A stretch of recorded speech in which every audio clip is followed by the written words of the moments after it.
For the ratification of the 18th Amendment, proponents of prohibition argued that alcohol creates a greater number of social ills, including deteriorating public health, the spreading of disease, loss of societal wealth, increased unemployment, promotion of crime, corruption of the law, and more young people being caught up in the tornado of substance abuse. The same arguments of those advocating drug prohibition today. The problem with all these arguments, the fact that the state and its people benefit only if, by enacting said drug laws, it would actually prevent their use. Sadly, the presupposition that this outcome will manifest has been obliterated wherever drug laws have been enacted, thus they remain in ideological position. Nevertheless, I will take on these arguments on an individual basis and argue that in most cases the exact opposite effect has taken place, once again in what we call reality. Public health and the spread of disease. Portugal was the first country in the world to decriminalize drugs in 2001. What happened in Portugal in terms of public health? In 2006, there were 493 HIV infections attributable to shooting up with infected needles. By 2017, that number had fallen precipitously all the way down to 18. The same took place in Switzerland, where they began to give out free medical-grade heroin to junkies as the negative effects of the growing drug problem were having severely negative effects on society. The HIV positivity rate dropped from over 50% amongst heroin users in the 1990s to less than 10% today. Quoting a Swiss addiction specialist, "Our patients have access to uncut heroin. They no longer die from using the drug." The number of drug-related deaths under the age of 35 fell from 305 in 1995 to 25 in 2015. Giving out clean needles and destigmatizing drug use meant that where before addicts left their debris littering the streets, today you'll be surprised to find any. Anywhere where drugs have been decriminalized to any degree, public health seems to have improved. The spread of disease seems to have been reversed. Loss of societal wealth. In 2019, the DEA employed 10,169 people, half of which were agents, half of which were support, to the tune of $3 billion a year. According to the Drug Policy Alliance, which advocates for an end to the war on drugs, it estimates that the United States spent a total of $51 billion annually on these initiatives. That's a ton of tax dollars that could be spent on a myriad of other options in the USA. Healthcare, daycare vouchers, national parks, research, or just paying down our massive trillions of dollars of debt. Not that any politician would be responsible enough to choose the latter. In terms of the direction of the flow of money being spent on illicit substances, well, that mostly goes south to the Mexican cartels. That is literally a giant sucking sound of money flowing out of the country and into the coffers of criminal syndicates around the world, fueling corruption and violence. Although, in an effort to be fair, some entrepreneurial criminals in the U.S. reap some of that bling bling until they meet their untimely demise. The monetary cost of U.S. domestic drug policy since the war on drugs began more than 40 years ago, the U.S. has spent in excess of $1 trillion on interdiction policies. So in terms of loss of societal wealth by keeping drugs illegal, it seems the inverse to be true. We are literally spending billions of dollars every single year playing whack-a-mole with 6 clubs and thousands of determined moles attempting to harvest the wealth we allowed to percolate to them via prohibition. Increased unemployment. Are junkies going to, on average, be able to maintain exacting high-paying jobs? Some will, but the, quote, sum is pretty small. The majority of addicts have other priorities, and when addiction is serious, getting drugs into their system becomes the only thing they think about. The only reason such people maintain a job is to fund their habit, and there are a million and one reasons for them to drop out of or get kicked out of the workforce. In the localities where the government is actively helping addicts get their drugs, in aforementioned, for example, Switzerland or Portugal, and most recently on a small scale in Norway, addicts report being able to go back to work and do something productive, knowing that their primary need of a fix will be taken care of. Again, the increased unemployment argument stems from the idea that if those prone to drug use adhered to the law, they would be gainfully employed and contributing. But it's just not the reality. Legalizing drugs promotes crime. Here is the argument that prohibitionists have that just makes positively no sense whatsoever to me.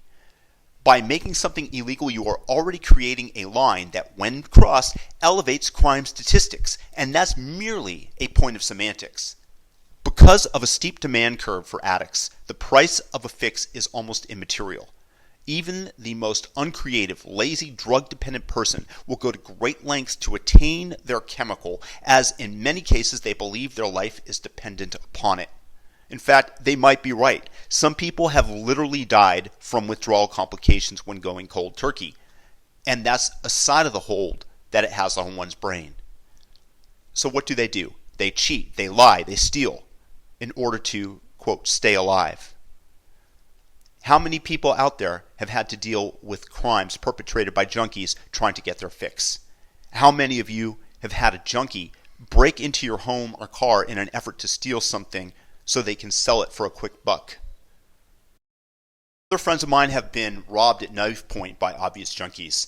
I'm sure everyone has either dealt with this directly or known someone who has. And that is part of the reason behind the impetus in the rare localities which actually did decriminalize drugs to any degree. In Switzerland, junkies were a sector of society deeply immersed in crime. Today, the number of drug addicts having dealings with the police has fallen by 2/3. Crime linked to heroin has almost disappeared because the drug is now available for free. The police supported us when they saw that crime and public nuisance offenses were falling. Isn't that what we want? Can we not model what has worked where it has been implemented? The professional side of criminality. As the price increases, entrepreneurial criminal types increasingly find the downside risk worth it to supply the substances that are in demand. The more you attempt to curtail the supply, the higher the price goes. The more ingenious the criminals become in getting the illicit material to its desired location. Where they started off with human drug mules, like they did in Narcos and Pablo Escobar, today that has evolved to submarines better equipped than Mexico's Navy, multi-million-dollar tunnels that go for miles, and drug lords are rumored, though I cannot verify this, to have invested billions in researching a teleport machine for transport of said materials. They have not, to the best of our knowledge, yet been successful. And while large piles of cash are changing hands, well, it's historically accurate to say that even the average person has been tempted to fight over it. Of course, the same does not hold true to those who are willing to step on the law to make their fortune. Wait, I was just informed that last statement was false. Turns out there is a tremendous amount of crime as a result of generated cash lying around. Murder, robbery, plots, corruption go hand in hand. Further, these arguments over turf wars claim the lives of uninvolved people. Who hasn't heard of the drive-by shooting that claimed the life of an innocent 5-year-old girl who had nothing to do with the dispute? If there wasn't so much profit floating around up for grabs for the most ruthless, do you think that there would be as many drive-bys? When drugs are illegal, dealers aren't going to the popo to settle the differences. Yo, man, he just stole 2 keys of my dope. Yeah, that dude right over there. Neither buyer nor sellers in the illicit drug trade will turn to the legal dispute resolution mechanisms. Instead, they got to solve their problems internally, which often means they use violence to solve issues as opposed to more peaceful means of legal dispute resolution. In addition to pushing individuals in the drug trade toward violence, prohibition means that those involved in the drug market are automatically criminals. This lowers the cost of committing a subsequent crime, such as assaulting a rival drug dealer, relative to the scenario in which drugs are legal. Moreover, prohibition may increase the benefits of using violence. By gaining a reputation for using violence, those involved in the drug trade may exert more effective control over the market. One result is that those with a comparative advantage in violence and criminality will be attracted to the market for drugs, since these skills are necessary for long-term success. We are literally creating a bubble for Darwinian selection for the most ruthless and violent. Corruption. Prohibition helps give rise to yet another unintended consequence: the corruption of public officials and civil servants. The illegal nature of the market and desire to avoid capture and potentially high profit margins create a strong incentive for those involved in the drug trade to avoid being captured and punished. As a result, these individuals are more likely to attempt to bribe any public official they can, including police officers, military personnel, judges, anyone who poses a threat to their freedom. While some officials may take these bribes willingly, the violent tendencies of people involved in the drug trade provides additional motivation for public officials to accept said bribes. Those who refuse to take bribes are often threatened with violence against their families, a sad point of leverage used by the criminals. On the U.S. border, the cartels instituted a strategy called plato o plomo, which translates literally to silver or lead, as in a bullet. Now imagine you're a border guard. You're making okay money, but not a fortune. You have mouths to feed. Now someone offers you a good chunk of cash to merely look the other way when certain trucks approach your position, or take a lead bullet to the stomach in the near future. It's not hard to understand why a good percentage of border agents who aren't by nature bad people end up accepting this offer. To say, prohibition is the petri dish which breeds corruption. More young people will do drugs. Now, this is the one argument made by prohibitionists that on its surface seems most reasonable. It makes sense that if something is legal and easier to attain, more people will use, be tempted to use, and be introduced to the drug culture. Now, when tested in the real world, let's take a look at Switzerland, where it was feared that there would be an increase in usage, especially amongst younger people. The feared rise in heroin use never materialized. The average patient in the PEPS program, heroin prescription program that is, years after its introduction, is 45 years of age. The drug doesn't attract young people. To quote a Swiss officer, medical prescription has destroyed heroin's image. It has made it a drug for losers. Users are seen as people with a chronic disease. There's no longer anything heroic about taking it. A 1995 survey found that 65% of Swiss people consider drugs a major problem in their country. Today, only 15% do.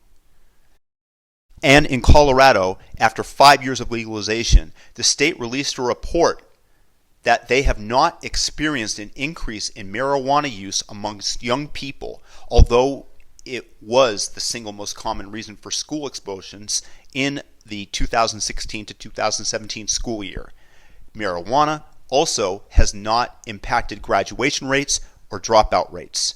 Graduation rates, on the contrary, have increased, while dropout rates have decreased since 2012. The same holds true in the Netherlands, where drugs are at least semi-legal and easily accessible. The public looks upon chronic users not as a rebel, flouting the law and sanity, but as a loser in need of help. Now, perhaps you might argue that there is insufficient data on hand to make such a determination. And let's just say, although hopefully the above examples cast serious doubts as to that hypothesis, that is in fact true, that more young people will start using. Let's make that presupposition. Would not other savings to society greatly outweigh this choice, and I emphasize choice, that certain people make. Again, these are the arguments that are made by those in favor of prohibition. Hopefully, we've dismantled these one by one, and we're now going to dive more in depth in terms of certain nefarious aspect of the war on drugs, such as corruption of police departments, corruption in other countries, and the divisiveness that it creates between races here in the United States